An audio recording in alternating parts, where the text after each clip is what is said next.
Hello दोस्तों, आज मैं फिर आप लोगों के सामने एक नया केस लेकर आया हूँ। ये केस एक लगभग 50 साल की महिला का है। वो मेरे क्लिनिक में आई, उसके साथ उसके पति भी थे। उस महिला के पति ने बताया कि हमारी बीवी को चक्कर आ रहा है और हाई बीपी की समस्या है। मैंने पूछा ठीक है बैठिए, देखते हैं हम। मैंने उस महिला से पूछा बताइए आपको क्या तकलीफ़ है। तो उसने बताया कि मुझे 2-3 दिनों से चक्कर आ रहे हैं, बीपी हाई हो गई है।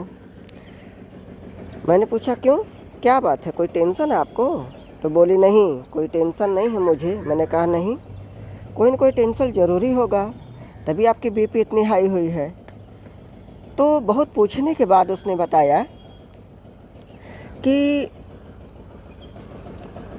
हमारे ऊपर बिजली का बिल काफ़ी हो गया है और बिजली के कर्मचारी आए थे। उन्होंने नोटिस दे के दिया है, बोला कि ये बिजली जमा कर दीजिए वरना आपका कनेक्शन कट जाएगा, आपके ऊपर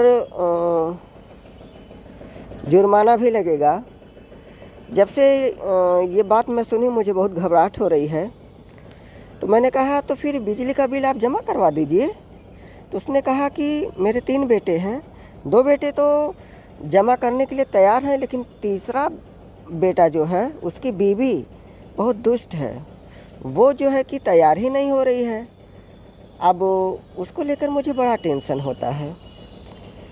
तो मैंने कहा ठीक है, और कुछ बताइए अपने मिजाज के बारे में, आपको गुस्सा कितना आता है? तो उसके पति ने बताया कि ये बहुत सीधी सादी स्वभाव की है, गुस्सा वगैरह नहीं करती है। यहाँ तक कि अगर कोई इसको कुछ बोल भी देता है तो इसकी हिम्मत नहीं कि पलट के जवाब दे दे। ये सब कुछ बर्दाश्त करती है, कभी किसी से झगड़ा नहीं करती। तो मैंने कहा ठीक है, कुछ और बताइए। तो उसने कहा नहीं बस यही है, आप दवा दे दीजिए मुझे। तो इतने से केस पर मैंने उसे एक मेडिसिन दिया जिससे उसकी हाई बीपी की समस्या पूरी तरह से ठीक हो गई, उसका चक्कर भी ठीक हो गया। आप चाहें तो वीडियो को स्टॉप करके अपना एनालिसिस दे सकते हैं। मैं अब अपना एनालिसिस आपको बता रहा हूँ। वो महिला काफ़ी सीधी सादी दिख रही थी, बड़े ही माइल्ड नेचर की दिख रही थी। जब वो मेरे केबिन में आई तो उसने अपनी बीमारी के बारे में कुछ नहीं बताया, बस चुपचाप बैठ गई। पूछने के बाद उसने बताया कि मुझे चक्कर आ रहे हैं और मेरी बीपी हाई है। जब मैंने उससे पूछा कि आपको क्या दिक्कत है, क्या टेंशन है, तो पहले वो कुछ बताने को तैयार ही नहीं हुई। काफ़ी मेहनत करने के बाद वो अपने घर की समस्याओं को बताई। तो सबसे पहले मेरे दिमाग में एक रुब्रिक आया, सिक्रेटिव। ये महिला सिक्रेटिव है, ये अपने घर के हालात को इतना जल्दी हर किसी से शेयर करने वाली नहीं थी, इसलिए पहला रुब्रिक मैंने लिया सिक्रेटिव। फिर इसके बाद मेरे दिमाग में एक बात आई कि ये महिला आखिर बीमार क्यों हुई, क्यों इसका बीपी हाई हुआ, क्यों उसको चक्कर आ रहे थे। क्योंकि उसे चिंता थी कि बिजली का बिल नहीं जमा होगा तो पता नहीं क्या होगा, कैसे जमा किया जाएगा। इस चिंता की वजह से वह बीमार पड़ गई थी। तो मैंने दूसरा रूब्रिक लिया, element from care and worries.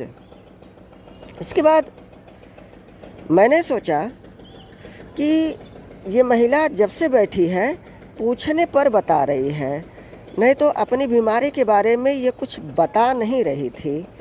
तो मैंने एक और रूब्रिक लिया, taciturn suffering indisposed to talk to.